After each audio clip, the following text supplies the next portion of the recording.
And recording in session. All right, so again, thanks for joining us this morning, afternoon now on King County Promise. Again, this is Advising Supports and Strategies for the King County Promise Phase 1, launching soon.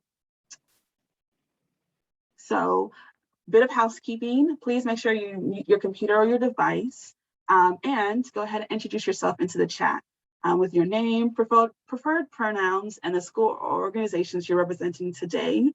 And throughout today, we encourage you to leave questions and comments in the chat throughout the meeting. The PSCCN team here will be tracking the chat and also responding to the questions in real time, but we'll have an opportunity for follow-up afterwards for any questions that we don't get a chance to address in the meeting. So welcome. I'm seeing some folks in the chat are from community-based organizations, from some college partners, some district partners, county partners. We're so honored and grateful that you joined us here this afternoon. You can be anywhere in your Zoom room, but you're here with us, so we appreciate it. So also speaking about being here with us, here being the land and space that we're in, I want to pause and make sure that we acknowledge the land, people, and water that the PSCSD, Puget Sound Educational District team and PSCCN team inhabits. And so we acknowledge the land and peoples that were here and are here in the Renton and Greater Puget Sound region. So we recognize that there are many tribes and peoples who have been here historically, and we honor and acknowledge and are grateful for their stewardship of the land and our opportunity to be here today. And we also acknowledge that there is a history of injustice and hurt community-wide from the ways in which our systems and institutions have not been positive partners or good stewards of partnerships over time. So we recognize that, and in our work moving forward, there's a lot that we know, not just of our Native folks and partners, but other communities that have been impacted by systems and institutions. And so we use this land, people, and water acknowledgement to honor and recognize the many identities in the spaces that we inhabit. So today, what we're going to go over, just a bit of what you can expect, is we're going to do a brief overview of King County Promise so that folks who are here for the specific work session around advising strategies are grounded in the world in which we are actually inhabiting with King County Promise. And then you get to go deep into specifically advising supports and strategies. And then, as promised, this is opportunity for work time. So you'll be able to break out into at least one breakout session to start thinking about if you're an interested applicant for the phase 1 of King County Promise Partnerships. What are we looking for? What is it that you already have in place? How can you start thinking about ways to get your individual and then partnership application together so it's the best possible? And then really have a chance to have dialogue with the PSCCN team around what you still need as far as support in order to have a strong application. And then we'll close with next steps in the overall King County Promise process. So outcomes, we want to make sure that you're highly supported when in the RFP preparation process. We also will be listening for how, as we are still tinkering with some aspects of the RFP itself, we'll also be asking and listening for specific ways that we can make the implementation guidance really reflective of the folks who will and want to apply, and making sure also that as an interested party, you have a clear understanding of the strategies and commitment associated with the different components of King County Promise. So who we are is a quick refresher of the Puget Sound College and Career Network team hosted at the Puget Sound Educational Service District. It's a team that works across King and Pierce counties, the ESD service region, to do all manner of work all around post-secondary access and success for our students and young people across the region. And the team that does it, small, mighty, and phenomenal. I'm going to have the folks who are here do a quick introduction of themselves, starting with me. I am Mercy Daramola, Director of Post-Secondary at Puget Sound College and Career Network. And I will have the rest of the team go ahead and introduce themselves as well. Hi, my name is Christian Grayland, manager with Puget Sound College and Career Network, and you'll be hearing from me a little bit later. Hello, everybody. My name is Naveed Badri. I'm also a manager with PSCCN, and thank you all for joining us.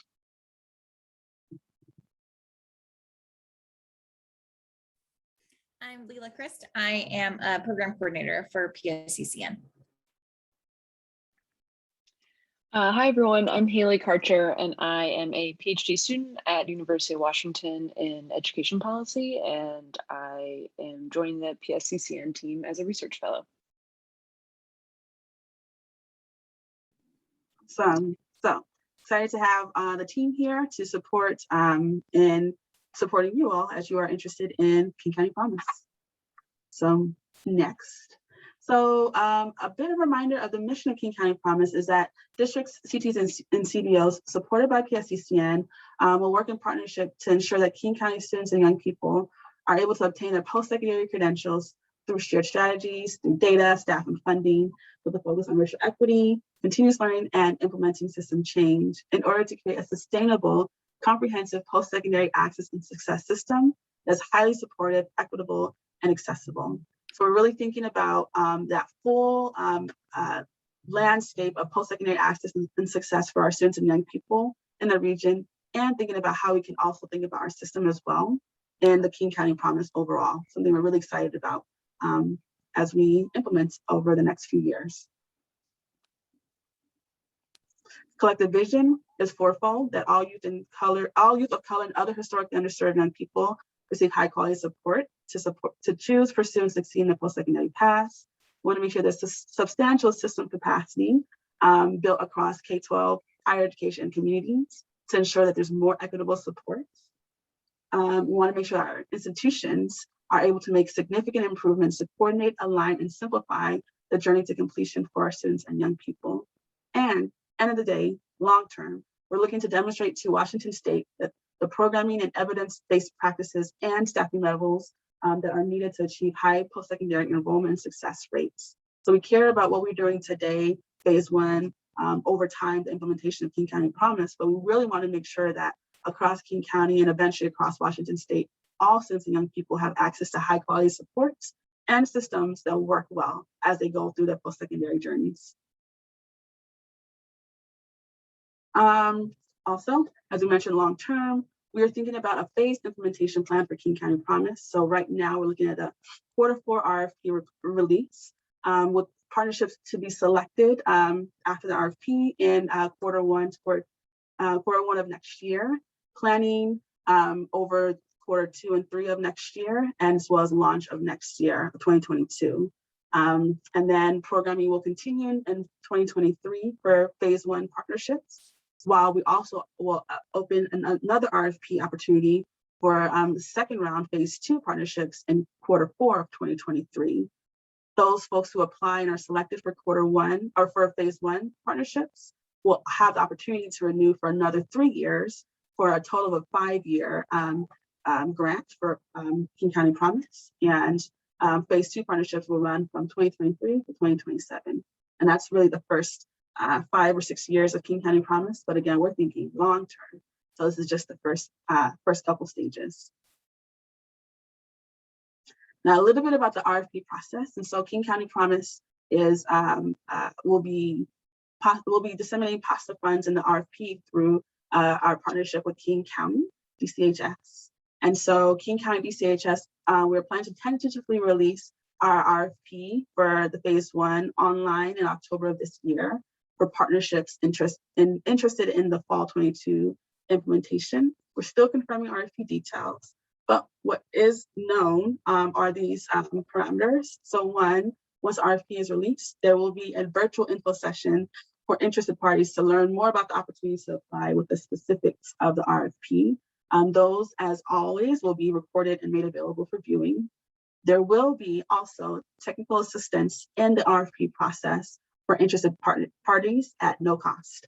Those folks will be co-trained through the CHS and PSCCN so that the TA folks can really provide deep and helpful support while individual organizations and partnerships are actually applying for RFP.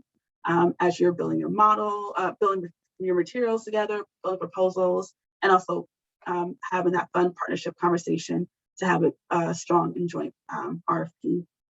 We plan to have the RFP open for about 6 to 8 weeks to give good time to build proposals for the RFP and really be thoughtful around what the fall means for folks as we're coming back to school, still navigating the impacts of COVID and the virtual, hybrid, in-person realities that we're all experiencing now.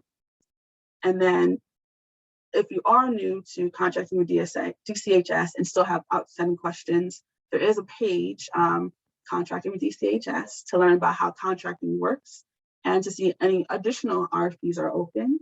And then the proposals that will be for RFPs, such as King County Promise, generally would be submitted through Zoom grants, the grant online platform through DCHS. And more information about the specifics of King County Promise and those details will be shared very soon. Again, a refresher, who is King County Promise for? So King County Promise is for our King County students and young people. As you may or may not know, there is a primary funding for Puget Sound Taxpayer Accountability Account that we are working with Umbrella with. And then within King County Promise, we have an exclusive focus of youth of color, youth from families at or below 200% of federal poverty level, youth who identify as LGBTQ+, youth who experience homelessness or foster care, youth with disabilities, and other young people who have been historically underserved in King County, age 26 and under.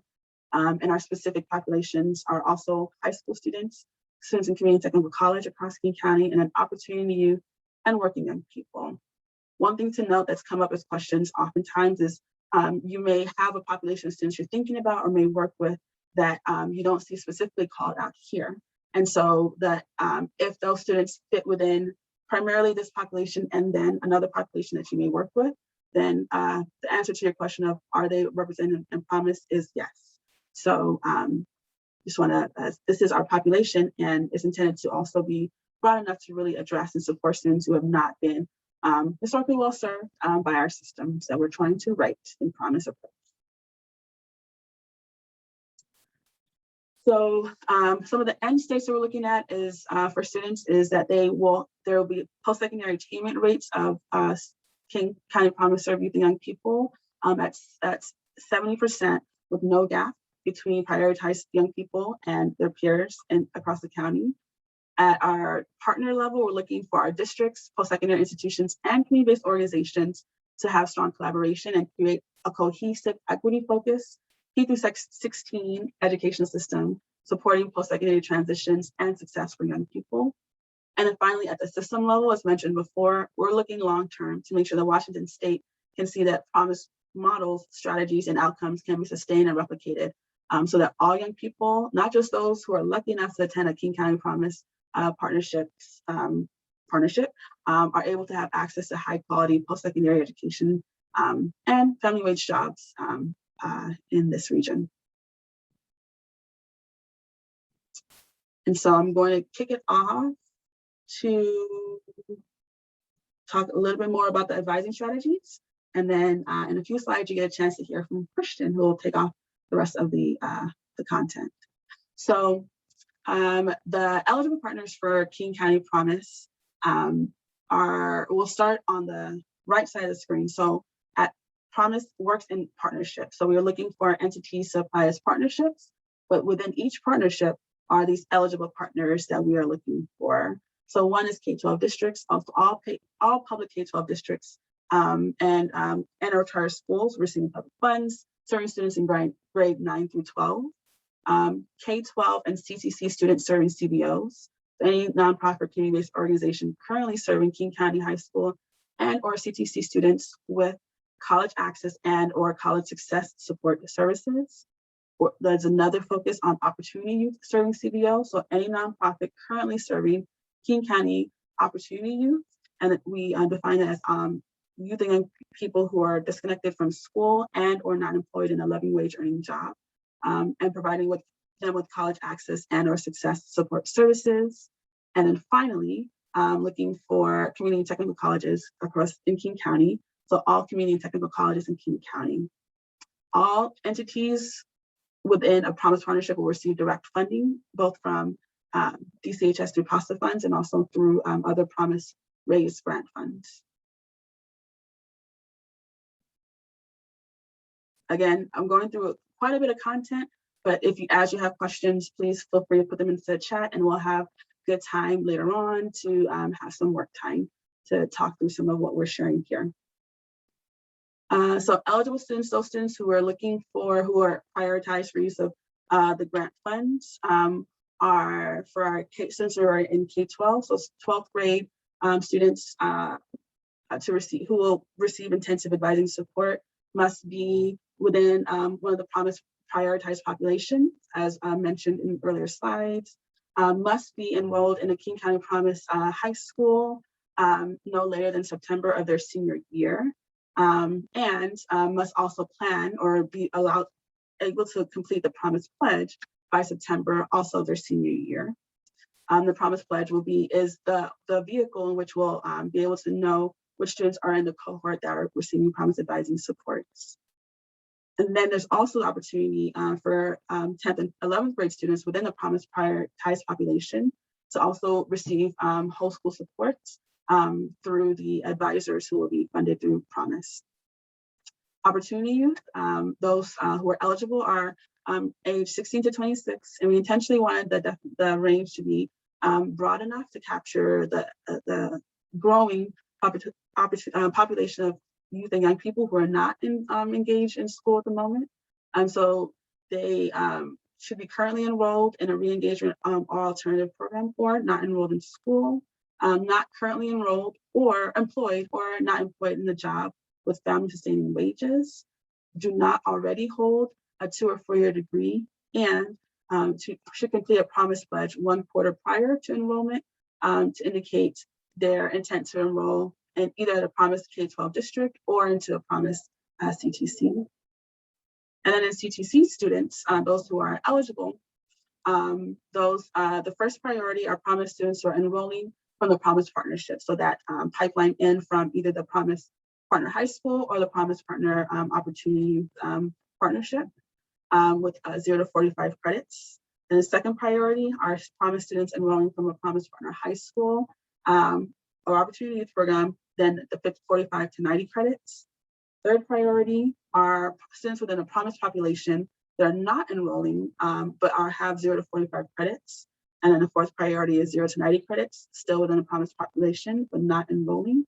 Third and fourth priorities are intended to reflect there can and may be more capacity on a community college to have more space on a caseload to provide support for students. And those third and fourth priority are their guidelines for how to identify which students to add to caseloads. So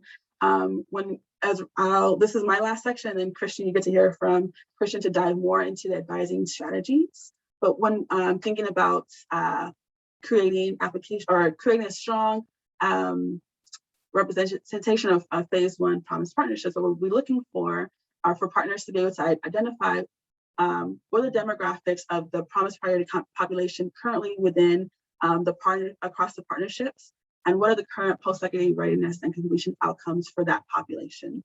So you may say we already have, say, about 45% of our students fit within the Promise population. Here's where they are in high school, community-based organization, and community college. Here's how they're doing currently with their outcomes, et cetera. And then here's the status. What are the status of your existing post-secondary readiness completion systems, including your existing advising initiatives, advisor to student ratios, and an allocation of state funds to advising staff. One thing that's a through line or something that's implicit in Promise that we want to make explicit is a lot of Promise really is taking what's already known to work well for students across the region and really concentrating it on the promising population in partnership across the CTC, K-12, and CBO. So what we're looking for you to tell us is what you already have in place and how you will use the additional advising capacity to provide high quality support to the Promised students. So you'll also, we'll look for you to create what your ideal delivery plan will be, including how will the advising strategies you will talk more about be delivered with a racial justice informed approach. how will the advising strategies, how will you align them with your existing readiness and completion strategies that are in play already? What is the plan to get the student advising ratios to 1 to 100, which is the approach we're taking with King County Promise Phase 1? And how will the Promise student and Promise approach work both with case management school-wide strategies, but also how will that work in partnership? So what will the CBO role in the partnership look like in connection with the CTC and or K-12 more? And so what are some continuous improvement benchmarks and expectations that may be developed in the approach that you're taking? So the general things I would be looking for and with advising strategies and strong applications for Phase 1 partnerships. Now I'm going to hand it over to Christian to take us deeper into what the advising strategies are. All right, thank you, Marcy. And thank you for going over that overview and some of the big picture items to think about as we think about the advising supports that are going to be implemented through King County Promise.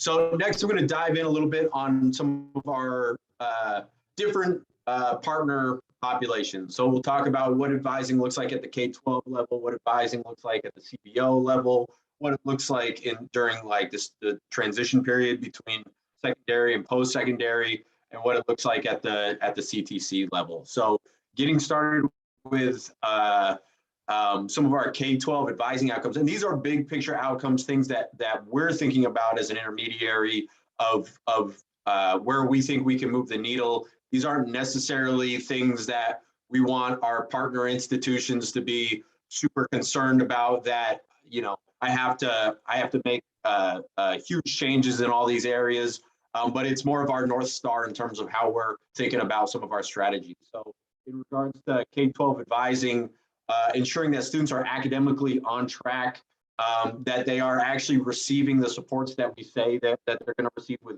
the King County Promise programmatic support, that they report receiving and feeling supported through the college going process, that they complete their college application, that they complete their FAFSA or WASFA, and that they're, you know, fully enrolled in the Promise program. So those are some of the big indicators that we're thinking about as we're rolling out some of these advising strategies. At the K-12 level, also want to break down, in particular, there's some different buckets of students who we can think about working with at the K-12 level. So we're thinking about 10th and 11th graders as we have the opportunity to enhance whole building support. So, you know, if we think about Promise advisors being at the high school level, they're obviously going to be doing work with our King County Promise students, with the seniors, but also looking at opportunities to enhance systems, to enhance programs, to include the entire building. So we're looking at that as one bucket of students. We're looking at 12th graders who are funded to receive intensive support, who fall within the prioritized populations, who are enrolled in the high school no later than September. That's the date we're looking at now. I think you know, there's flexibility there, but that's essentially what we're looking at now, that the student has to be enrolled at the high school by September, and that they plan on or will complete a Promise pledge form by 12th grade year. So that's encompassing of pretty much all seniors who are interested in receiving Promise supports, regardless of what their post-secondary pathway is. So if they're going to UW, if they're going to WSU, whatever school it may be, we want to be able to enhance some of these services that are being provided for our senior class. Then there's also the partnership aspect of it, where if the student is intending or wants to enroll at the CTC, the partner CTC, they're receiving all those same supports, but we're also funneling them to the transition supports that are being developed through King County Promise. And we'll talk a little bit more about that. But those are some of the big buckets that we're thinking about with our K-12 students in the high school. And then what does that look like, and what are some of the commitments you would want to think about if you're in the K-12 system, if you're an advisor or you work in that area? We want to make sure that our districts are able to demonstrate an ability to implement equitable advising strategies to serve historically underserved youth of color and other prioritized populations by alleviating inequities being a key goal of their planned work. So we want you to demonstrate how you're able to achieve that based on the resources that you already have and what you think King County Promise resources is going to be able to enhance your ability to do. We're also looking to achieve a 100-to-1 student to staff ratio, and we'll be looking for ways between grant funds, between match funds, between in-kind contributions of how we can reach that ratio. We know it's never like perfectly, right on those numbers, but figuring out ways to get as close to that as possible. And then we'll be working in partnership with our K-12 districts regarding job descriptions, regarding onboarding process, regarding training. The folks that get hired or reassigned to this work are absolutely employees of the district, but we want to make sure that they're comfortable receiving the King County supports, the King County Promise trainings, and are aware of some of the intent and mission kind of behind some of the work. So that will be done in partnership together. And then understanding that throughout the life of the grant, as the intermediary, PSCCN will be providing professional development, continuous improvement, and best practices, and we'll be convening folks. And there's an expectation that advisors who are being funded through King County Promise will be involved in that process. And then that you will collaborate, with your partner institutions in this process. If you're at the district level, we want to ensure there's a lasting partnership with the CBOs, with the CTCs that we're involved with. So those are some of the main commitments. Again, as I'm going, if folks have questions, feel free to enter it in the chat. So some of the strategies that we're thinking about, we want to ensure that students are participating and that the districts and us as the intermediary are building these resources for students to be able to participate in college preparation sessions, in individual coaching, in school-wide events, in campus visits, family engagement, graduation events, and transition programming. We don't have set boundaries on exactly what that needs to look like, but there's an expectation that that type of programming has happened and it would be developed in collaboration between the partner organizations and with PSCCN. We also want to figure out which measures that we want to track and try to look for improvements in. So we would look for two specific areas across partnerships to try to move the needle in those areas. So we would identify that and figure out how we're going to build our advising strategies to meet those outcomes. We want to ensure completion of financial aid applications, and we also want to support meaningful high school and beyond planning. So those are some of the strategies that we're thinking about at an advising level, K-12 advising level.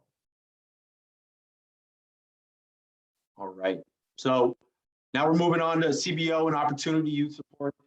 We're going to have opportunity to go into some more in-depth discussion for K-12. Again, if you do have questions, feel free to enter that in the chat, but we'll be doing breakout rooms later, so we can do some more in-depth discussion with that as well.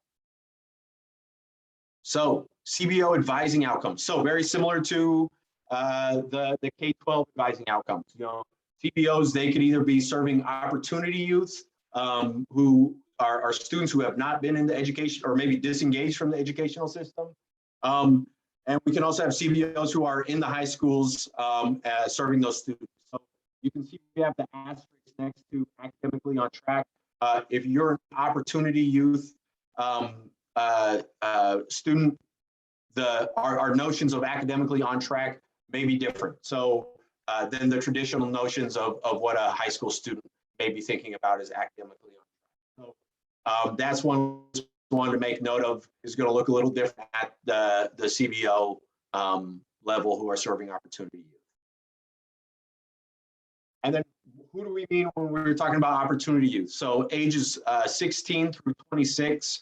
And I know Mercy went over some of this, but just making sure we're staying grounded in who we're actually talking about and who we're serving with these advising supports.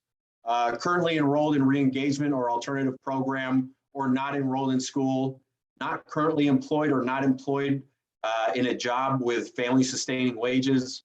They do not already hold a 2 or 4 year degree, and they complete the promise pledge 1 quarter prior to enrollment to indicate intend to enroll at a promised K-12 district or CTC. So, you know, we have our timeline that we think about with K-12 students and thinking about what makes sense for opportunity youth and putting that in advance, that pledge in advance far enough to be able to serve them with financial aid opportunities and things like that. And then some of the advising commitments that we want to ensure happen at the CBO level. Again, looks similar to what we have at the K-12 level, but we want to make sure that CBOs demonstrate an ability to implement equitable advising strategies to serve historically underserved youth of color and other prioritized populations, with alleviating inequities being a key goal of the planned work. We want them to be able to have the same programmatic opportunities around college preparation sessions, individual coaching, organization, wide events, campus visits, family engagement if possible, or transition programming. And then something to note for CBOs, for those CBOs applying, the sole mission of the CBO doesn't have to be entirely post-secondary focused, but there does need to be services provided that support at least 2 functions around post-secondary preparation and navigation. So things like field trips, financial aid support, you know, college applications, career match, things like that. So there does need to be services that relate to post-secondary access, but that doesn't need to be the sole mission of the CBO.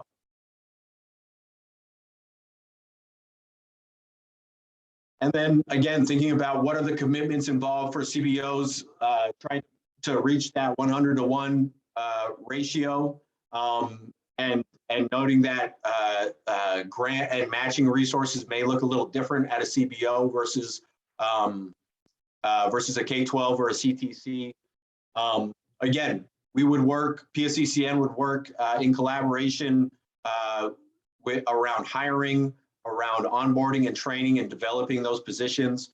So that's something to be mindful of. And again, similarly, staff who are hired or are being funded through King County Promise funds, we want to make sure that they're engaged in our professional development, our continuous improvement, our best practice learnings, and our partnership opportunities, so that we're engaging them. You know, there's learning involved with this for advisors, that there's an expectation.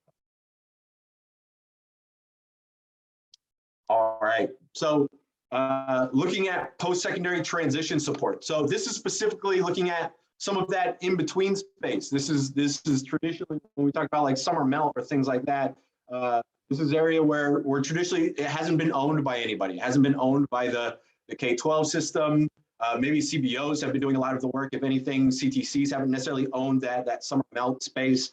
And this transition support is something that we feel really strongly about, the partnership being able to kind of coalesce around and make sure that students are supported when they're moving from one organization to another, so that it's really a seamless process for them. So some of the advising outcomes that we have in this specific area are around receiving support regarding placement, and that students engage in college advising support. So 2 pretty high level things. There's a lot of different ways that we could define that, dig down. Some of the ways that we're thinking about it, or that we want to see the student experience, is that there's bridge programming, again, to help make it a seamless process and facilitate that handoff from secondary to post-secondary. For our high school partners, we think about that annually, happening on a summer basis. For our CBO partners, that would be happening quarterly or on a rolling basis. We're ensuring that whenever students are kind of entering that enrollment funnel, that they're being able to serve. I know it's a little different timeline for our CBOs and our opportunity youth. That there's significant amount of or sufficient amount of college readiness preparation. So that can be specific to the college, learning about the resources on campus, going through the orientation or enrollment process. And we also want to make sure we're creating a promise onboarding process too, so that students are aware of the services provided to them, King County Promise, that they're aware of those opportunities, and they understand kind of the resources that are available to them. And then placement and assessment tracking and support. So for those of you who are familiar, we released a report in June in Equity by Design looking at college placement practices. We don't have, there's recommendations in the report. We want to work with our partner organizations to ensure that we're addressing some of the inequities identified in this report and doing it in a way that's accessible for the organizations who are looking to make those improvements. So that's it for us, but there's still, I think, continued conversation depending on the organizations who apply for that. All right, and then staffing. So again, this is an area of collaboration where it's going to be CBOs, it's going to be districts, and it's going to be CTCs, and we want collaborative advising and continuous improvement across partner entities to address programmatic gaps and systemic barriers for students who are looking to enroll at the CTC level. So collaborating on programming to support students and collaborating on ways to streamline systems and processes across those institutions. So it's not solely just bridge, it's not solely just a data system, but we want to make sure all of these things are working in accordance and working together. All right, I'll pause there. Any questions around CBO supports or some of that transition support? All right, if not, we will keep it moving along. So now we're moving into our Ctc retention support. So once students make it to this, to the post-secondary level, they make it to the CTC, that's part of the partnership pathway. So again, coming back to our outcomes, what are the big needles that we want to move? So again, when applicable, that students are attending college the year after high school, so we're supporting direct enrollment for those students who it applies to, that they are able to persist to their second year of college, and that they are able to graduate from college. So those are the big things that we're looking at moving. I don't know if anybody can hear my neighbor's dog barking. Hopefully that's not bothering anybody. But those are some of the support outcomes that we're looking at. So again, Mercy went over this, but grounding ourselves in who it is that we're talking about with these retention supports. So first priority, we want to make sure we're leveraging, we're squeezing every bit of juice out of that stone from the partnerships across districts, across CBOs, and across the CTCs. So we want to ensure our priority is on those students coming from those partnerships, and specifically students who are new to college or have minimal amounts of experience with college experience. So that's why we identify the 0 to 45 credits. Our second priority is again, students from those partnerships, but maybe who have a little more college experience, and so are between 45 and 90 credits.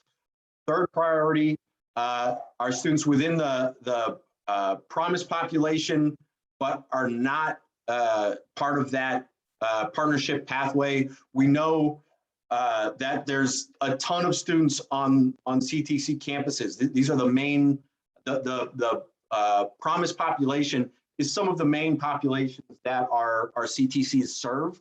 And so if there is capacity, if let's say there's not enough students coming from these partnerships to meet the ratio thresholds that we're talking about, the staffing ratios that we're talking about. We want to give CTCs those opportunities to support the other students on their campus. So those are our third and fourth priorities. Students who are outside of those partnerships. But again, we want to make sure that we're leveraging those partnerships as much as possible and putting our initial focus on them. And then it's up to CTCs to tell us if they do see that there's opportunity to support other students on their campus, they can let us know how they want to do that. And then some of the advising strategies happening at the CTC level. So again, similar to, heard this before, make sure they're participating, the advisors at the CTC level are participating and helping lead the transition programming and the academic and individual coaching, that they participate in quarterly events and that they attend training modules, professional development, and that they're a part of that overall King County Promise Network support that we're providing as an intermediary. We want to ensure that students complete the required King County Promise application and participate in the onboarding process. So the enrollment and onboarding process for the college and for King County Promise. We want to ensure that there's site level case management and real-time progress monitoring. Because we want to make sure that we're able to provide real-time interventions, real-time supports for these students. And then at the CTC level, we have our equity stipend. So this is $1,000 annually that will be provided to students for them to be able to use however they need to. Really, there's no stipulations around it. Hopefully it's anything that supports their academic success. But that would be something that would be dispersed. That the arrangement of how that would be dispersed would be worked out through the intermediary and the CTC. And then again, some of the advising commitments, making sure that CTCs demonstrate an ability to implement equitable advising strategies to serve historically underserved youth of color and other prioritized populations, with alleviating inequities being a key goal. That we have staff to meet that 100-to-1 ratio, and grant and match funds are being leveraged to meet that ratio.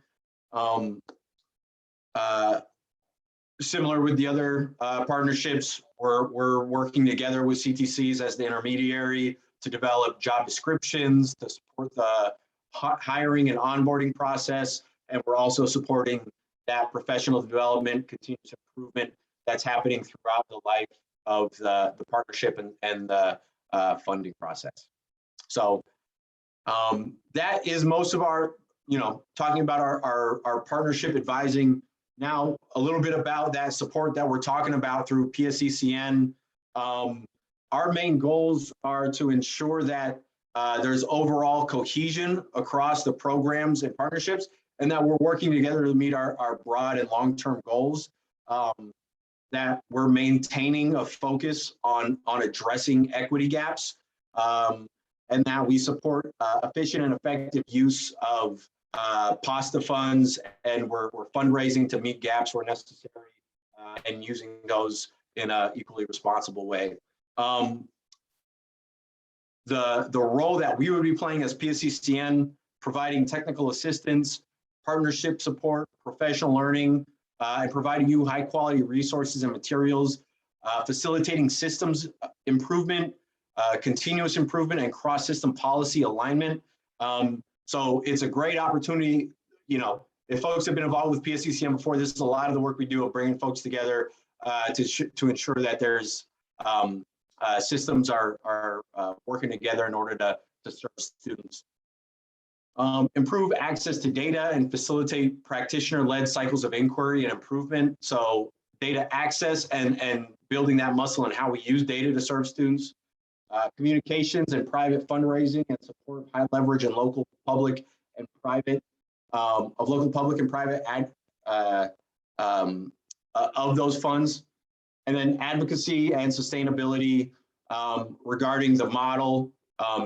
We want to make sure that we're adjusting the model as needed to ensure that it's sustainable and it's meeting the goals and outcomes that we've defined and worked with King County on.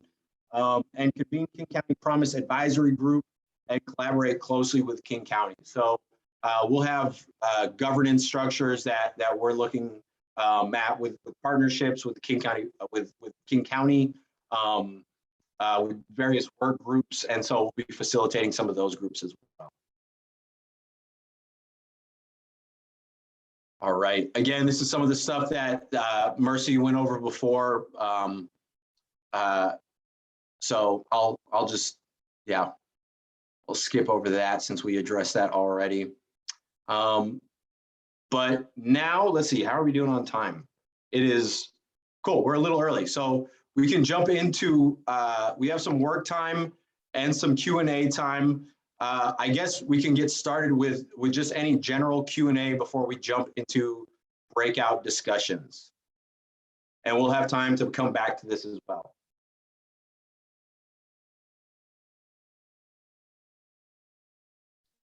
Allison, I see you raise your hand. Go ahead.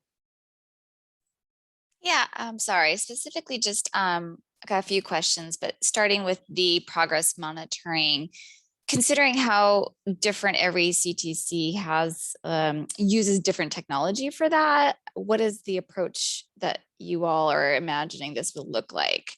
Considering every college and K-12 system will be using different systems to do that. Yeah. This is a great question. We're still kind of working through what a data system might look like. The initial thought is having an intermediary CRM through PSCCN. That doesn't mean though that folks would necessarily. The hope is, and again, we're trying to figure out like what's technically possible. So this is all very tentative, but the hope is that it is a resource for those who are looking for new resources, like as a CRM, and for those who have a system that works for them, that they use to track it, whether it's your advising portal or a CTC link or whatever it may be. Maybe it's something homegrown. But if you have a system that's working for you and you're able to report in a timely way and track progress on students, that you're able to use the system that works for you, assuming that you're able to communicate that to us as the intermediary, and we can report on those activities and those outcomes. Okay, thanks. Appreciate it. It's gonna. I know I can imagine that's going to be a big challenge. A lot of us as CTCs, as you probably know, are converting to CTC Link. Yeah. And we don't even have the ability in our own colleges to track or do anything. So, but yeah, but good. Thank you for that. I have a few more questions, but I'll let others ask. Well, and to add to what Christian said, but to put a fine point in actually the long-term vision of promises, we know and understand that each system has its own way of tracking students and young people. And that's what we're trying to actually do better and together about. So there are specific outcomes and activities students do in college that are different than what they do in high school, but that can be connected. So the idea for Promise is that we have some centralized way for our Promise advisors to actually be able to communicate about the students that are going from caseload to caseload or from system to system. So there will be some level of requiring folks who are coming to the table as Promise partnerships to do some of that heavy lifting to figure out how can we have a common baseline of things that we track together. And long term, is there finding a better way for our state to have that system be shared across K-12 and CTCs? You know, that's a big lift. And so we're starting at the bottom level to track Promise outcomes and Promise advising strategies. But that is something that we are looking at. And we're creating in a way that we can, in partnership with folks through King County Promise. Yeah, thank you, Marcy. Something, I'll just reiterate, like, our hope is that it's something that's scalable and usable for different entities. We know the challenge of everybody kind of having their own system that they use.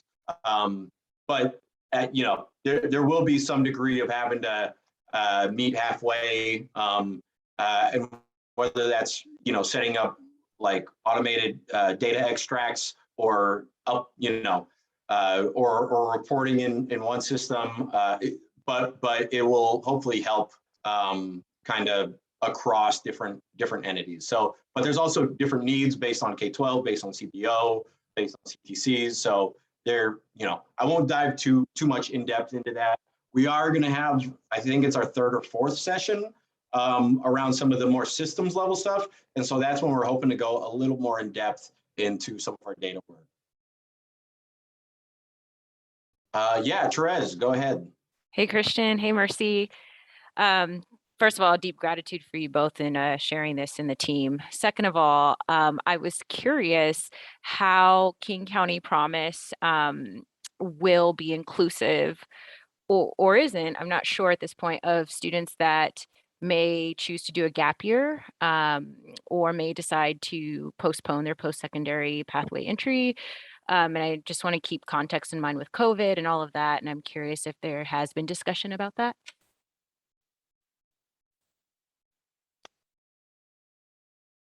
I can give it a shot. Mercy, do you want to give it a try? I want to try and avoid we've got an answer for that with Promise because we don't have an answer for everything. But I do think I want to return back to the vision of Promise, which is making sure that there's a seamless transition for students going from K-12 or from community or opportunity youth into post-secondary programs. Again, Promise started before COVID. So a lot of the things that we know to be true now about education and system, it's different than when we started. But at the end of the day, we're looking for making sure that the advising and support students to get from one system to the next is seamless and strong.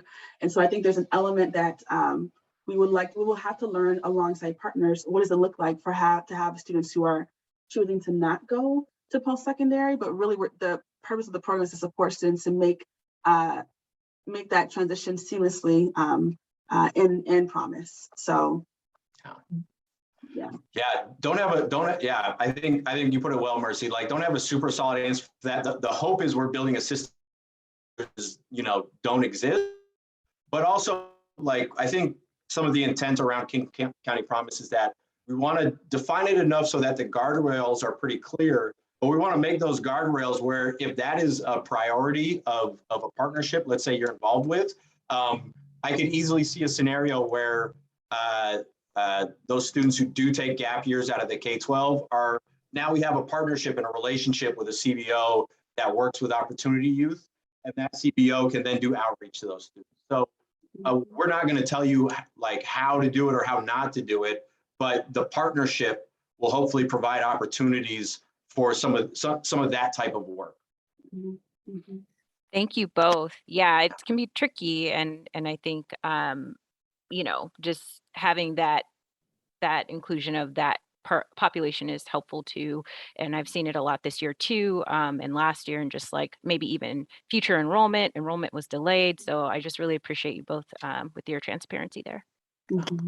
Mm-hmm. Great. We can do one more question, or should we jump into breakout rooms? What do we think?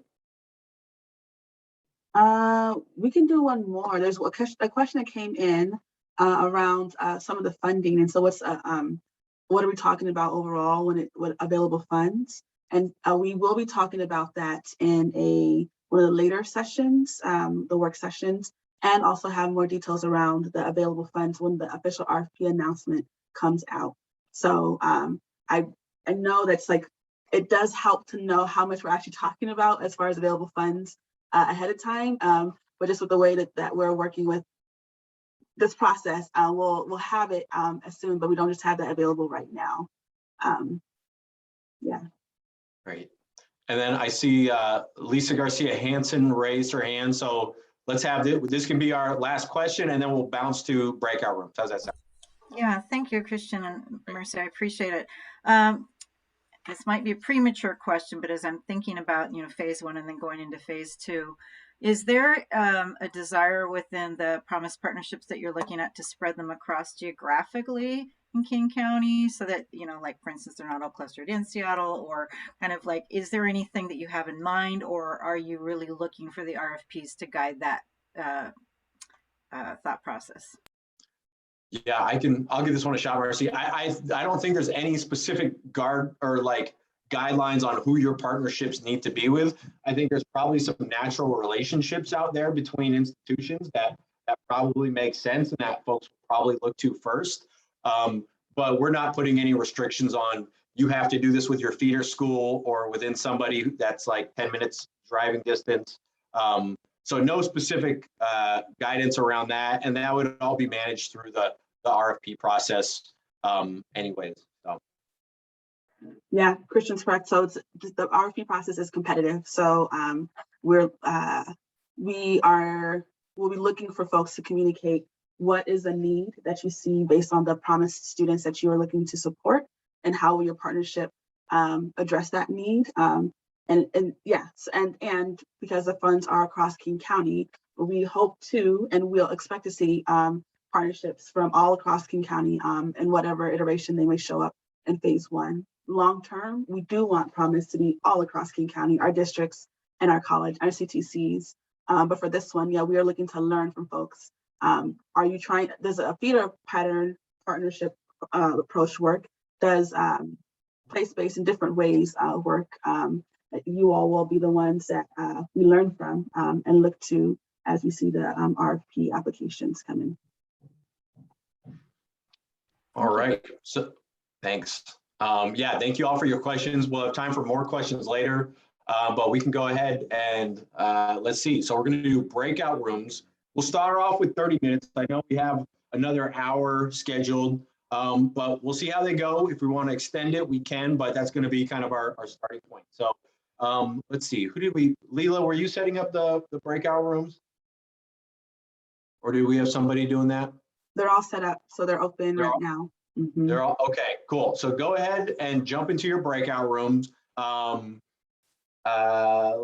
see. Cool. Yeah, go ahead, join your breakout rooms. And then you'll see the prompts that are on the slide deck right here. I'll go ahead and enter those in the chat as well so that folks have access to that. But we'll see you in about, go ahead and enter your breakout room, and we'll see you in about 30 minutes. And again, these breakout rooms are tend to be the kind of the work time where you think through what we shared about the strategies, what you currently have, what would you, as you're thinking about starting to think about apply, what work do you need to do, what questions do you have for the PSCCN team. We're tracking the questions as well, so you will be able to we'll share the questions afterwards. Okay, so maybe let's do it backwards. If you can rename yourself or just put the top of your name, which breakout room you'd like to be in, CBO, K-12, or CTCs. I don't think this breakout.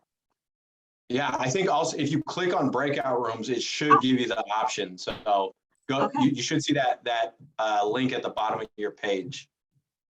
I don't see it. I'm so sorry. I don't see it at the bottom of the page. There's no breakout rooms. Is okay, if you don't see it, yeah, we'll do what Mercy said and go ahead and add it to your name.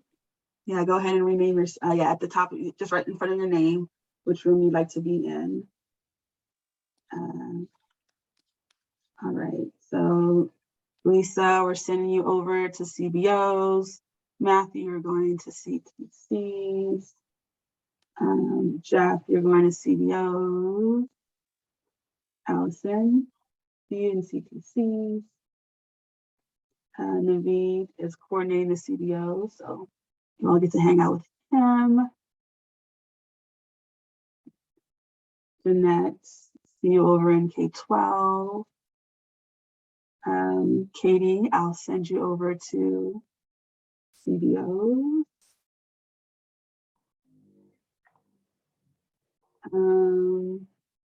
Christian, you are CTCs, right? Correct. And I can, yeah. All right. Mona, I'm sending you over to CBOs. Lisa as well. Vero, where would you like to go? CBO. All right. It's a nice and chunky room there, so hang out there. And Haley, can I have you support Naveed and CBO? This is looking like a pretty big group. There's only one person in K-12, so I'll hang out with her and then I'll see to come back into the larger group. Sounds good. All right. Thanks all. Hello there. Can you hear me? Oh. Yes, but you can't hear me because I'm on mute. Yeah. Hi, how's it going? Good, how are you? I'm good, I'm good. I'm glad that it's finally out in the air too, so that feels good. You know what? I read the announcement that came out in the newsletter over the weekend or whenever, and I didn't realize, do you know that my kid just enrolled at NYU? No, is that where you were going when I called you? Yes. Which school? I didn't know you had that connection. Yeah. Tisch. School of the Arts. I actually entered there in grad school. Oh my gosh. Oh, that's so.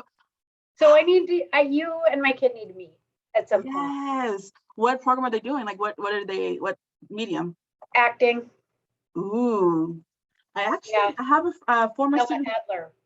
who's out there who may still be in New York, but went to Tisch as well for grad school. So how are you feeling? Your baby's out there. So good. It's one, my kid is a lot. We're being recorded. Like, should I be?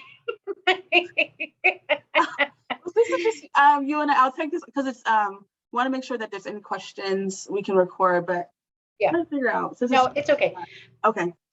But anyway, it was time. It was a good time for transition for everyone. Yeah. And my kid's thriving, so it's great.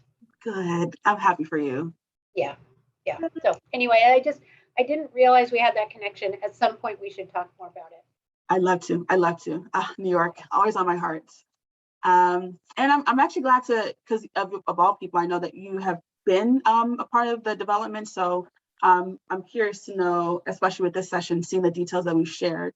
It really is intended to have folks start thinking about what does an ideal application look like. Yeah. And we'll also be listening and learning for what should we be putting into the RFP or any other supports to help folks get ready. So. Yeah, I think this is really helpful. The thing that's coming up for me now as it becomes more real, we've started to have conversations. Of our ongoing work that's been going on with Highline College, it's becoming even more granular and real. And what's coming up for me now as I think about really applying and what are we asking for and trying to get to that 100-to-1 ratio. And I appreciated the language around 10th and 11th being whole school and then 12th grade being intensive advising.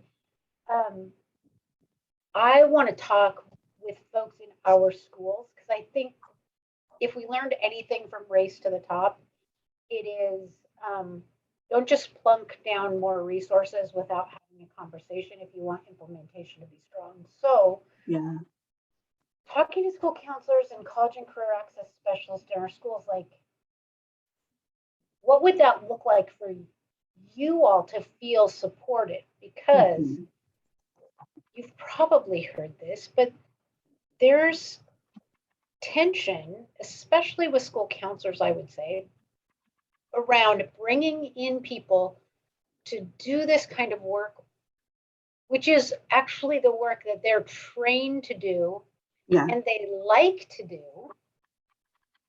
and giving it to someone else so that then their work becomes doing schedule changes. And then you don't engender a collaborative approach because they're resentful of the resources that have been brought into the system. And there's a tension around hiring people that are less expensive, that are often more representative of the students you're serving, but then you're paying the people who are more representative of the students less for similar work than the people with formal education are getting paid. I just want to grapple with those questions. And that's actually, maybe that's something we should surface, because the purpose of Promise is to not create that, which, I mean, we both know to be true, which is that this like a pipeline of cheaper labor. Yeah. But it really is to bring in at all levels though. So it's to make sure that the school-based staff are well trained, but then the community-based staff, they're not intended to replace them, but to work in strong collaboration. So I think maybe it's figuring out a way that we can communicate what we would like to see is from the district perspective, you all might say, we're going to redeploy these 4 staff who are going to be promised staff. We're going to then work with these 4 CBO promised staff so that we're not, but they will all, the pay part is you all get funding per advisor that you'll deploy and pay them ideally equitably. But I think it'll be up to the district to figure out, are you going to hire new folks, their district, or are you going to redeploy current folks to do the promise facing work? Because ideally they are, and they should be representative of students. Yeah. And we have had some success in the last couple of years. We, meaning the schools who do the interviewing, we have more males of color and more women of color being hired into school counseling roles as retirements have happened, or folks have chosen to move out, or that kind of thing. So there are folks in the pipeline who you can't necessarily rely on that pipeline, but I also think we have a strong model with college and career access specialists in that we pay them a pretty strong wage. I think they're like 80 or 85, something like that. Yeah. They're year round. And we are generally getting them from the college access world. Like it's a desirable role for someone who's coming out of the college access world because better benefits, higher salary, that kind of thing. And they are very representative of the students we serve. Okay. So then it sounds like, and I don't know, is Highland the only one that has college and career access specialists, or is that something that across all districts? It is hit or miss. Okay. And in Highline, something that happened before our team that's currently in place was in place. What happened, I think around the time the Gear Up grant came into Highline, was that position, typically I think in many districts sits in CTE and requires someone to have a CTE certification. The job in Highline was revamped, and that's when it became year-round and not certification required, which provides more access for a broader group of folks. Yeah. Okay. So then that's something I know that we grappled with in some of the work groups around like the hiring, and everyone said like there's union and all that. So the decision has been made to put that back on folks to communicate in the process. How will you get the positions that are ideal positions? How will you get them hired and navigate what are very different system processes in each CTC or district around like unions and placing, et cetera. And we have like what we'll develop through the work groups, like the parameters of what the roles will look like. How broad should those parameters be, or should we have something like ideally these are non-certificated positions so that they are so you can have more represented staff, or is that too prescriptive? I feel like that's probably too prescriptive. I think that could inadvertently get you in a position of people not feeling good about that. I think that I'm really pushing back. I think that more you say the goal is to hire people that are representative of the students they serve, that have this type of background, in the work, that have, that kind of thing, as opposed to get that granular. Yeah, and that's what we say at that level then, because it sounded like over the last couple of years, and whenever we dove into that, it got real squirrely real quick. So, the work that I know Highline has done seems like it's district to college. Has there been, because the ideal applications will have 2 different CBO types at the table as well as like clear partners. So does that feel like that's something that you already have close enough relationships, or will you need some more support to figure out who will be an ideal partner? So this is what I know. I know that we have started to talk to college, Northwest Education Access. Okay. Both of our institutions have experience with them and strong partnerships individually, but not collectively. Okay. And then what I am doing, our district has strong partnerships with culturally based organizations, and based on our data, we need to be culturally specific in how we approach this proposal. And so I am reaching out to our family and community engagement team who work on all of our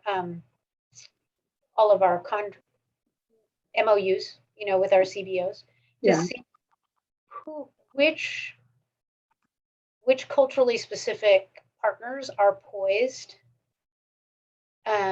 because of existing relationships to be able to support this type of a proposal. So for example, like Para Los Niños is a community-based organization that we, as recently as last spring, went to 2 of their meetings. First, we were invited, our team, when I say we, I mean the Secondary Success College and Career Readiness team, was invited to a Para Los Niños meeting to talk about graduation requirements and student advocacy at the high school level. And then after going to that meeting, they said, oh, can you have someone from your team come and talk about college applications and financial aid?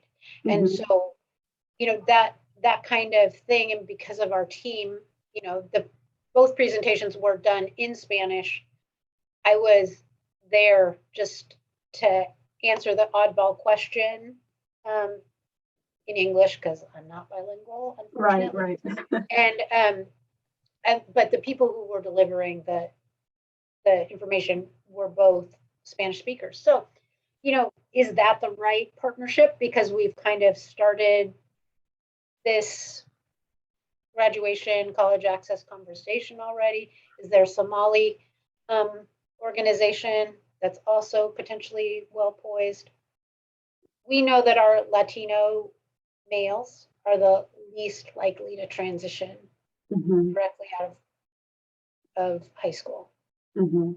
So it must be a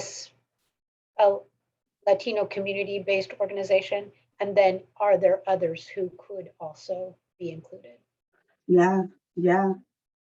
And that's a good point to bring up, because I know that the data that we use to base who's priority has changed over the time of COVID. To Rez's question too about students who are not going to post-secondary right after is something that I know we'll have to learn over the process as folks applying and over the next couple of years too. And yeah, I think that approach too is spot on, thinking about the population, that the broader promise population, who do you want to focus in on? Yeah, I wonder too, because the idea is that it's a shared cohort approach between the CBO and the K-12, and then that transition over. Do you have a sense of wanting to go broad in the first year, in your first application period, or like a large group, or do you want to maybe say if it's 100 to 1 case, let's say we only want to focus on a couple hundred students across the Highline to Highline? I feel like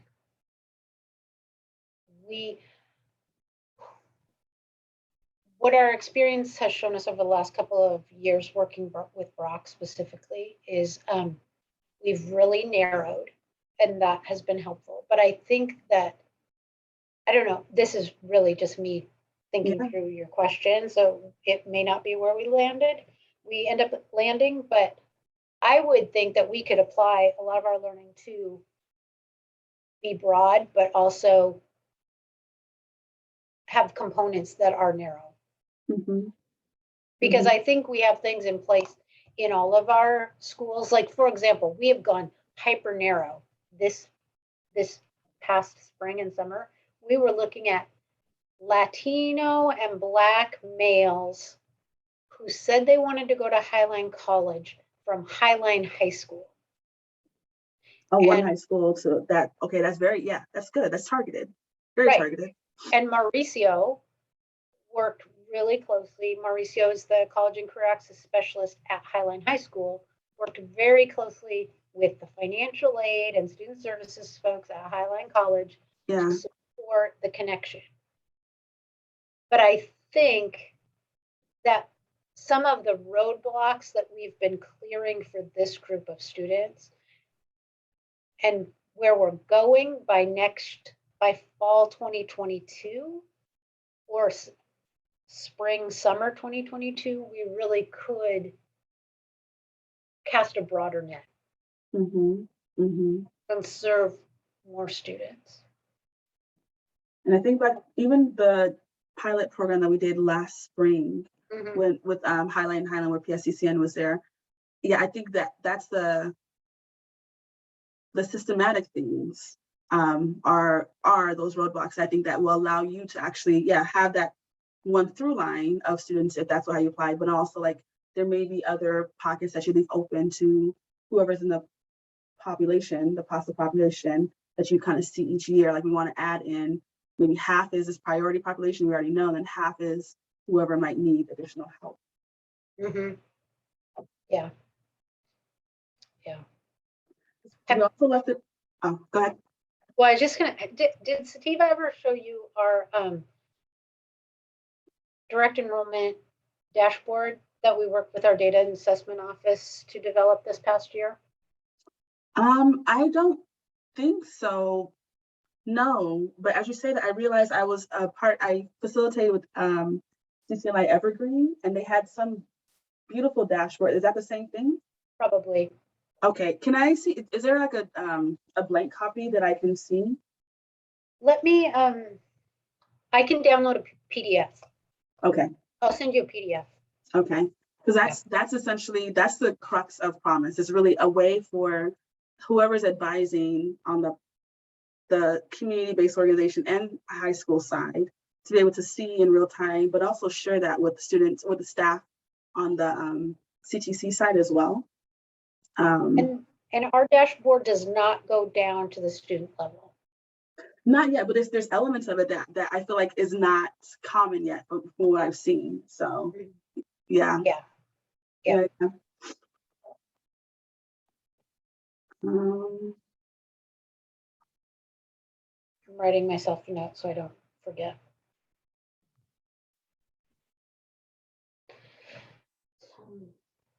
I'm looking at other questions that are coming up. So what I've heard is feedback a few times that folks are like, what are the strategies or problems? What are the strategies or problems? And when we're saying like the strategies we're not adding brand new things, more making sure that folks are working in partnership to make sure all students who are signing the Promise Pledge get these high quality supports. And so that we're kind of leaving it open for anyone who applies to tell us how you're going to kind of braid it all together. Is how much more prescriptive should or could we be in that? Because as we kind of talked about in the slide, and I can bring it back up, you know, folks have any number of combination of Gear Up or the TRIO high school components or other types of funding or partnerships. We know that you already have that in place. And what we're wanting for you all to tell us is, one, what's the baseline that you already have right now? And then how we use Promise and the new resources in the partnership to make sure students actually get the high quality support. Should we be more prescriptive than that? As you were talking, that made me think about, like, I think it would be a good exercise for schools, districts, and colleges to be able to, and community-based organizations, to be able to articulate how these different things fit together. So that it's not just all a mishmash, add on. What does your Gear Up grant do that is different from what Promise will do, that is different from, I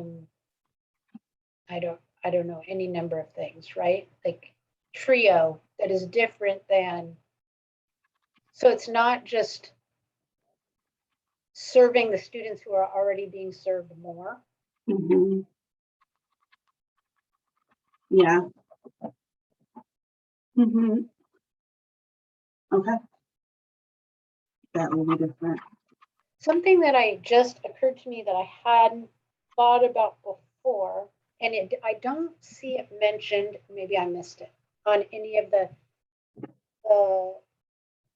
information that's being shared out of the PSCCN, is within the priority students, what about college-bound scholarship students? Mm-hmm. Mm-hmm. We haven't got to that level. We do have that as some of our long-term outcomes, but we haven't highlighted college bound. Because it occurs to me that if you're a college-bound student, Mm-hmm. you signed the pledge, or now if you are in that system, there's an advantage to focusing on those students because they have additional barriers removed, right? Mm-hmm. They have the tuition piece. So the support that they need is the kind of support that the Promise is there to give. Mm-hmm. And like, let's maximize those students. Mm-hmm. Yeah. Yeah, right now we kind of have like a laundry list of these initiatives without prioritizing them. And yeah, I think college bound, and then even whatever equivalent we have like on the CTC side of where are the, not even low hanging fruit, but most aligned strategies that you want to pull into supporting promised students. Mm-hmm. Okay. Yeah. And then later on, at some of the other sessions, we'll talk more about like the role of the actual advisors and the partners, so the people who support the students, because I think that's where it feels the most different. Promise to other work is making sure at a partnership level, some of what I know Highline has, other folks across the region already have started doing. That's some of the harder work, bringing folks together and having some shared common goals and looking at students across a pipeline. So that's like the muscle part that I know that we want to make sure folks are prepared for what we're expecting in that approach. Mm-hmm. Yeah.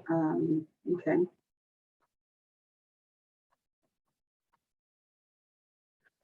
I have a question that's that actually could help us shape the RFP that I've asked some CBO partners, but as somebody who's potentially interested in applying, if we were to have in the RFP session, there'll be an info session led by DCHS, and the TA opportunity is also right now not mandatory. But if we were to have attending an info session and attending at least one meeting with a TA, either as a partnership or as an individual organization as mandatory, does that feel like too great of a burden for an interested partner or partnership?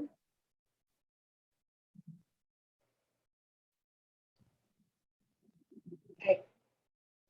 Do you mean like one of these information sessions, or do you mean like something different than this?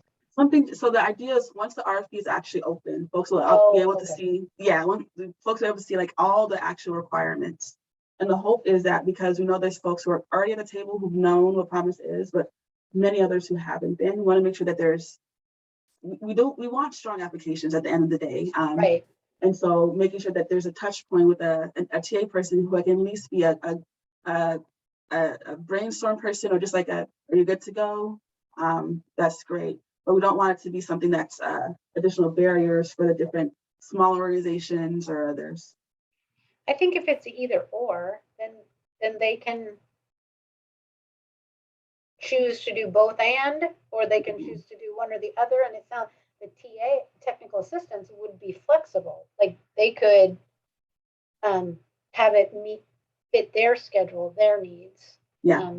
I don't think that's Okay. too much. Okay. Yeah. I don't think so. Okay. Awesome.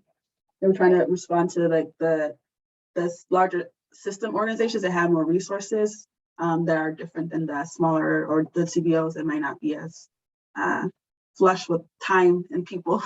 Yeah. So, okay. Yeah.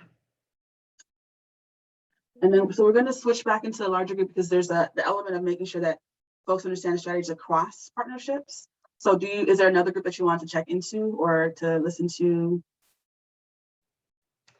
No, I mean, I know that Dave is also on here and Laura. Those are the people who, yeah, I don't feel like I need to connect. I feel like I'm already connected to others. Awesome.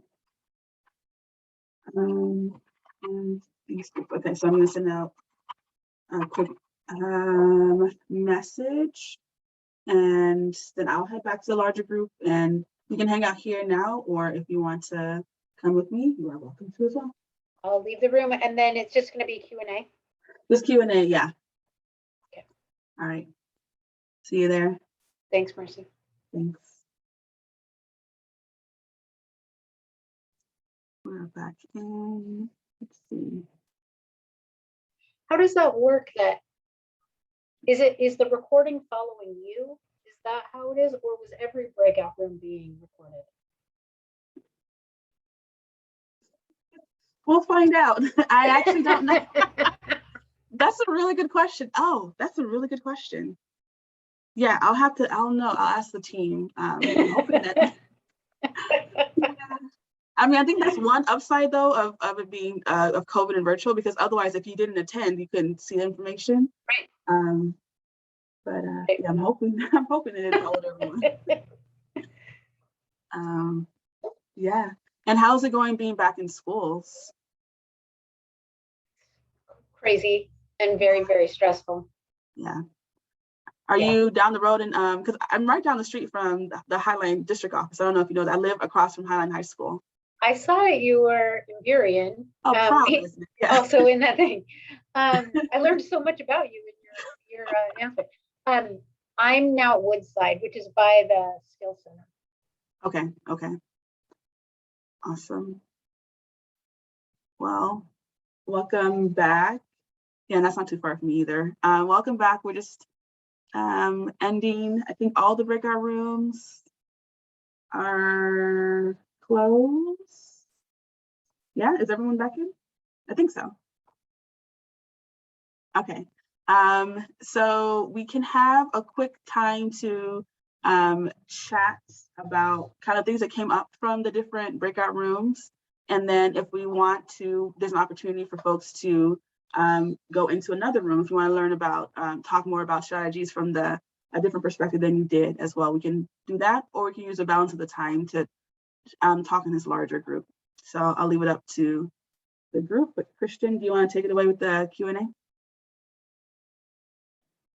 Sure. Sorry, I was just writing down last notes. We're doing just overall group Q&A. All right. So we were in our spaces. We got to discuss a little more kind of about our specific institution types. If folks want, we could either, if folks have any questions about either connections from, one type of institution to another, or, up a level about, system-wide questions, this would be a great opportunity to do it. So, or if there's really a specific question that you want to follow up that maybe you didn't get to in your breakout group. So we'll just open up the space for questions. What else do we have? Yeah, am I late? Did you just join us, Eunice? Yeah, my Wi-Fi wasn't working. You missed just a little bit, but we'll try to squeeze in as much as we can. All right. But yeah, we're in the Q&A section right now. So if we need to follow up, we can do that. Okay. I can start with a chat that we had in the K-12 group, Jeanette and I. And so there's a point that was mentioned around the staffing and a possible implication of bringing in staff that can take away some of like the current work of current staff in districts. So the intention of King County Promise is to work in collaboration, but put resources at all levels. So have resources that are school-based, have resources that are community-based at the opportunities level, and then the CTC K-12 student level, and then at the CTC student level. So as you're thinking about strong applications, our hope is that you're thinking about what will it look like to have the well-funded and well-trained staff who are at K-12, either hiring new staff, and that's up to the discretion of the partners, either hiring staff or selecting staff that are currently working, but having them be deployed to do promise supports, and then hiring or redeploying staff at the Cbo level, and then hiring or redeploying staff at the CTC level. So the goal, though, and we'll talk at a future session, we talk about some of the partnership strategies. We do want to make sure that advisors who are promise advisors do represent students, the student population. They are going to have a significant amount of training and professional development for them to make sure that they are well supported and high quality. But that was something that came up as far as like a possible unintended impact of the promise funds that's not our intention. Anything else from our discussion, Jeanette, that came up that you're thinking of? Okay. So there's a question in the chat, and there was some discussion around this in our group around trying to understand the scope of funding to allow for that planning and that buy-in and that matchmaking that needs to occur, and getting a sense of what that funding looks like for different partnerships.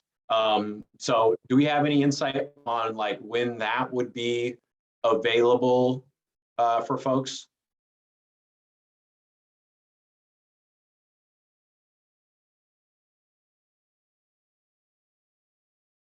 No, I'm asking you, Marcy, if you know, or Naveed or anybody.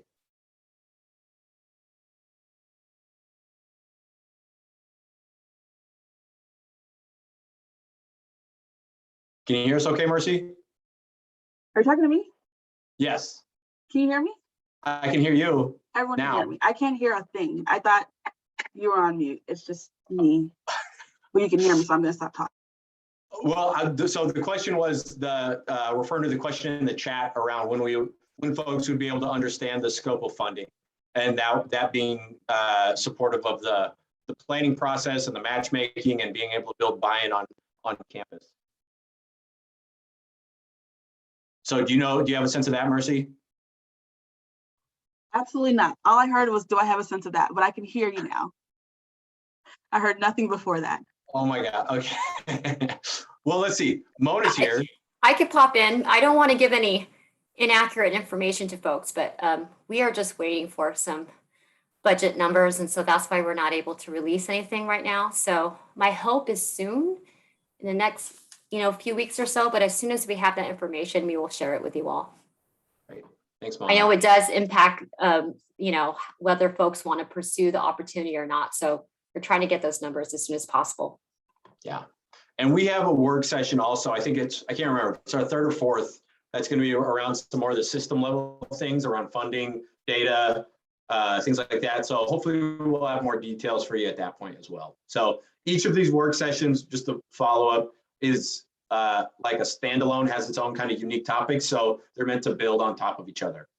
And that's also a good reminder of sharing with folks on your campus who need to be involved in maybe some of those more topic specific conversations.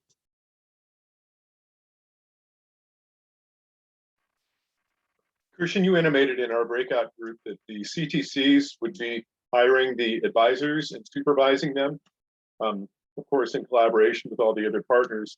But I just heard that, that could be different with different partnerships, that maybe the K-12 would be hiring the advisors, or maybe the CBO would hire the advisors. Can you clarify that point one more time, please? Oh yeah, absolutely. And sorry if I misspoke. What I meant to say was that each institution will hire the folks at their, who will be working for them. So CTCs would be hiring the CTC advisors, high schools would be hiring the advisors working within their institution. So folks, you know, I think collectively over a partnership, they would figure out what they think their staffing needs across all institutions. But yeah, those folks who are hired by, or those high school advisors would be high school and would be employees of the high school. CTC advisors would be employees of the CTC. So if we had 300 students that we were trying to serve, maybe, you know, each partner could hire an advisor and keeping the ratio about 100 to 1. That would be a reasonable structure for the partnership. Yeah, that's the intent, that it's, is there an echo? No, and that's the intent, that there is the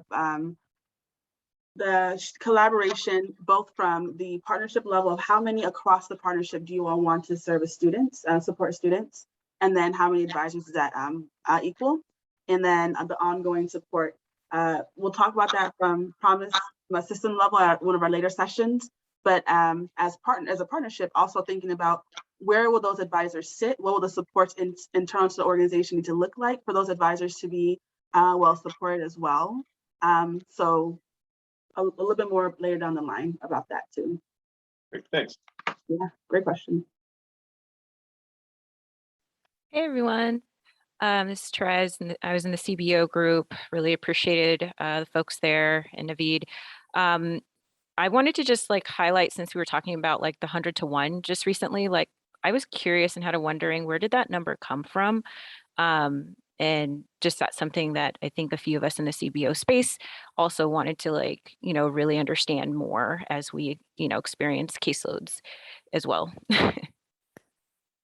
Yeah, I know, at least from the conversations and some of the work we did in the CTC support group, it was probably a year and a half ago now, a year ago. That 100 to 1 number was basically landed somewhere between like TRIO advising ratios, like TRIO student success services, and completion coaching. So I think that it was like, I think TRIO was around 80. I think completion coaching was like 114 or something like that. So we kind of landed in the middle there. Okay, that's helpful just to like have that context. And yeah, I'm sitting with that number and thinking more about it. Depending on your size, it could be different on your org and entity. So just wanting to flag that too. And there was, I guess I'm bringing up, I don't want to take too much space, but a few things. So with that, if you are applying for the RFP and you want to present a different alternative than the 100 to 1 ratio, is that something that you would be, that it would have a negative impact on your application, or would it? Yeah, I'm curious about the impact of that. As in, you want to have a higher ratio, a lower ratio, so say 75 to 1. Correct. I think so. What would the burden then that will be is how will that be funded? So the promise funds will allow for 100 to 1. So then if as a partnership you say we want to get lower than that, so that then what you'll then need to display is what funds or what approach would you take to get to the lower ratio. And just one clarification about the 100 to 1, it's 100 to 1 share like across. So any sort of the configuration can look like between the CBO and high school and the K-12 district. Between those between those advisors, it's 100 to 1 students. So figure out. So knowing that in building the support is kind of in and out of community, we're looking at from the student perspective, not necessarily the institution perspective. So that's one way to think about the 100 to 1. And we also know that with opportunity youth, there's the lower ratios also because the case management is higher as well with opportunity youth. So yeah, I think being able to show what that ratio would look like, where additional funds or funding could be deployed, and alongside the promised funding could be will be what we look for. Gotcha. Appreciate that. Thank you. Yeah. And oh, sorry. Oh, go ahead. Go ahead. I was just gonna. So you said that with the opportunity youth, the ratio could be lower. Can you expand on that? I think I missed that earlier. Oh, not lower, but I know we've heard that or folks in the work group have mentioned, because the case management aspect of working with opportunity youth is usually a lower ratio. I'm trying to make sure I'm going the right direction. It's usually less than 100 to 1. Yeah. So I think if in that partnership application, partnership RFP, there's a desire or an ability to go lower in the ratio, that ratio, communicating to us, like, what would that look like? What would the additional funding sources look like, et cetera? Cool. Yeah. Thank you. Yeah. And in the chat, thanks for that, the question and really drilling down on the money. We know that's not something that is a small piece. So the intention will be to have the RFP announcement will also have the funding alongside it. So it won't be an RFP announcement and then funding afterwards. They will come together with that the RFP announcement. Thanks, Mercy, for fielding that. I was trying to type in the chat, but I'm so slow. Yeah. So that's exactly right. And really, we are hoping to release some information before the RFP. But I'll check to see if that, at the very least, would it be helpful to know a range? If we don't have the exact number, would it be helpful for folks to kind of get an idea of what the range may be? I think we were kind of hesitant on that because we didn't want to like push any information that would cause confusion. Mm-hmm. But I can okay, yes, please. Okay, so I can certainly look and check to see if we don't have exact numbers, if we can get a range out so folks can get an idea of what the opportunity would look like. Yeah. And I've mentioned it at the start of the presentation, but I also want to reinforce the point that Promise is also meant to be implemented over time. So we have a long-term vision, and COVID was not part of the long-term vision for anyone, I don't think. So there's and we also intend to start small and learn and grow over time. So as folks are listening to the available opportunities, thinking about your capacity, your ability right now, if you're thinking like this might not work, that's also helpful for us to know too, because we're already thinking about what does phase 2 Promise look like for fall of 2023, and how can we support regional readiness for that too. So even when we bring out the funding application, the RFP, et cetera, if you're like, we just don't have the time, we don't have capacity, COVID is still impacting us right now, we can't apply right now, that's still helpful for PSCCN to know overall about Promise, because we can think about how does the model need to grow over time to better support phase 2 partnerships in fall of 2023. Okay. Jeanette? Yeah, Mercy, when you said that, it made me think, does that also mean that within a partnership, you could write your proposal to grow over time? So that you could propose in year 1, you might start with a population in multiple schools or a school within a school system and add each year to grow the partnership? Or are you saying that with each RFP cycle, there will be growth? Yes to both. So in the RFP or in the proposal for phase 1 partnerships, dream as much as you all want to and realistically are able to. So if the goal might be like, we want to start small in year 1 and then grow in year 2, or we want to have the same numbers in year 1 and year 2, communicate what that will look like, what your plan and your approach will look like, et cetera. Knowing, because there's always a question of sustainability, our intention is that phase 1 partnerships also will be able to renew for another 3 years as well. So take that into consideration in your application. Is, do you want to start small for the first couple years overall, or do you want to grow as well? There will, when we talk about financial a little bit later on, there's also a match that will be required for our CTCs in K-12 districts. And so we'll talk more about that in a later session, but that also something to take into account around the ability to have that fundraiser or match requirement when it comes to also what your proposal might look like. Yeah, and there's also the intention within the RFP for the TA support to also be able to be there alongside folks to help as you're kind of sleuthing through what your proposal will look like.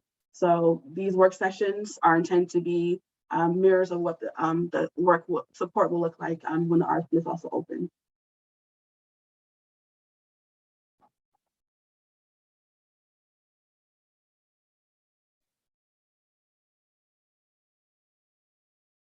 Great. Well, are there other questions folks have? Matthew, I'm keeping my fingers crossed for your Dare to Dream.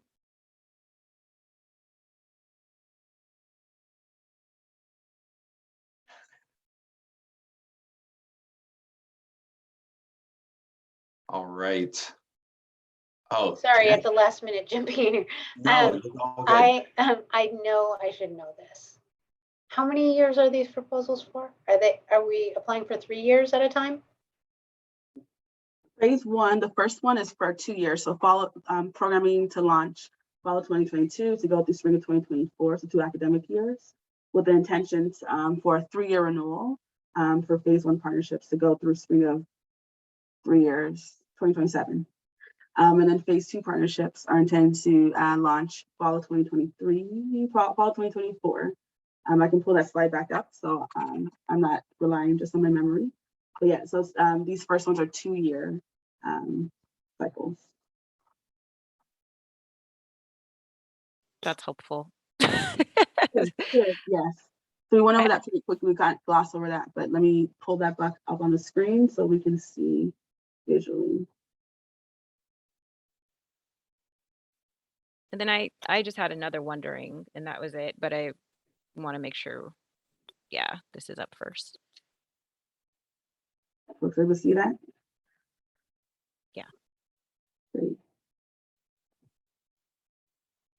So releasing quarter for this year, going through, and again, the intention too is once folks are selected, there's also significant support and planning that you'll have alongside PSCCN, King County, and other funding partners over the calendar year of 2022 before the launch in next fall, programming for 2 academic years, and then contract renewal in 2024.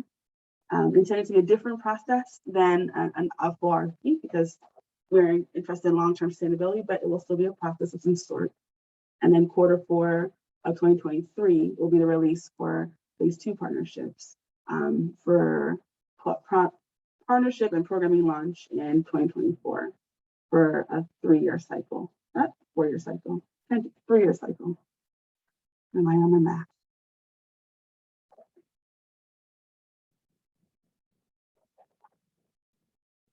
And it's ready. You had a question?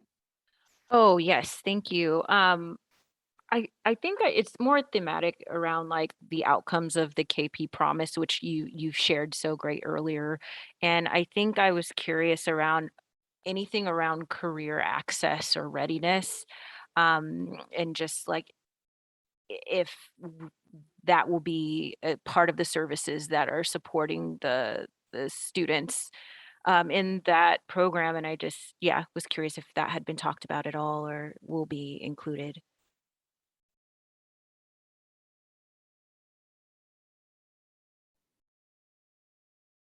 I can give it a shot. I don't know if I have a solid answer. I know we've received that feedback that's not necessarily kind of at the forefront of some of what we're doing. Doesn't mean that it can't be a focus.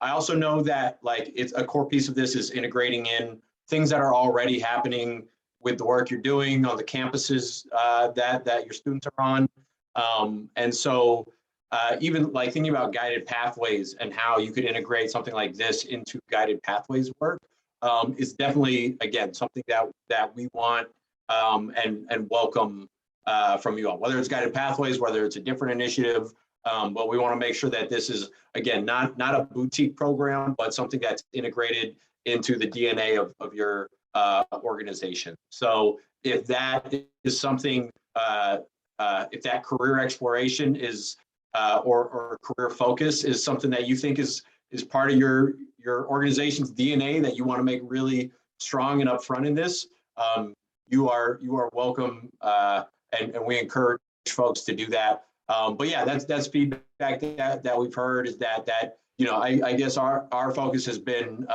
post-secondary completion and maybe with a little less of the lens of career attainment. So, and that as we talk about continuous improvement and ways for us to change as we get into different iterations and different cohorts, that may be something that evolves over time.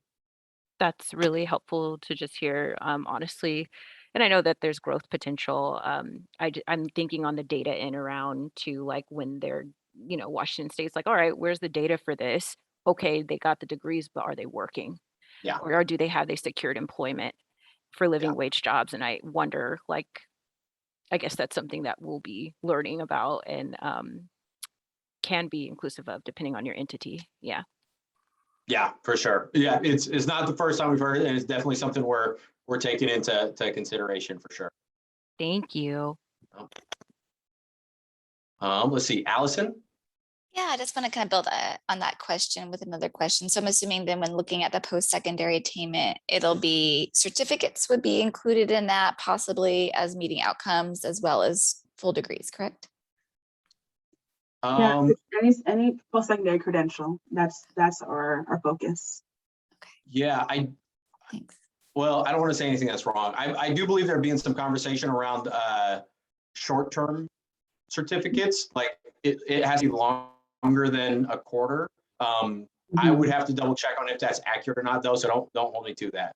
Yeah, good clarification. Yeah, there's credentials, and within that, we'll be clear about what we're aiming towards. Yeah. Thank you.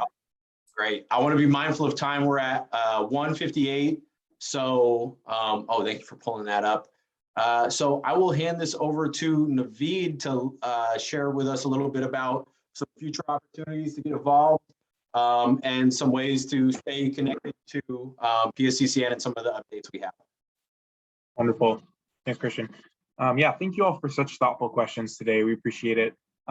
This isn't the last time you'll hear from us, and we really want to keep interacting with you in a lot of different ways. One way is you can sign up for our newsletter, where we post monthly happenings, including King County Promise, but also we'll share the King County Promise listserv for you to hop on if you're not already on there. In general, visit our website. There's more information there, along with some of this registration and our recorded sessions from these sessions that you can come back and refer to or share. And then really around this phase 1 readiness work session, today was session 1 around advising and supports, and we have a list of other sessions that we have with different topics, one being King County Promise from a systems level, some promise partnerships, funding and financial commitments, and then also just a 5th session for any other phase 1 readiness work time and support questions that you may have. So definitely make sure to sign up for those, as we're definitely going to take a deeper dive into some of those topics. Can you go to the next slide, please? Great. And then, like I said, for more information, definitely join our King County Promise mailing list as well. If someone could post that in the chat if you haven't already, it looks like it's already in there. And then, for any engagement pieces or outreach pieces, feel free to reach out to me. My email is right there. And then just any general King County Promise inquiries, reach out to Mercy. But I think that is our last slide. I'll turn it over to Mercy to thank folks, but just again, from behalf of everyone here, just thank you so much for your time, your transparency, your awesome questions. The breakouts were really amazing. Just thank you so much for your time, and we hope to see you kind of at all of our future sessions and keep engaging. Nothing more to add. Thank you. Right. Thanks, everybody. Bye, everyone. And I'll stop the recording.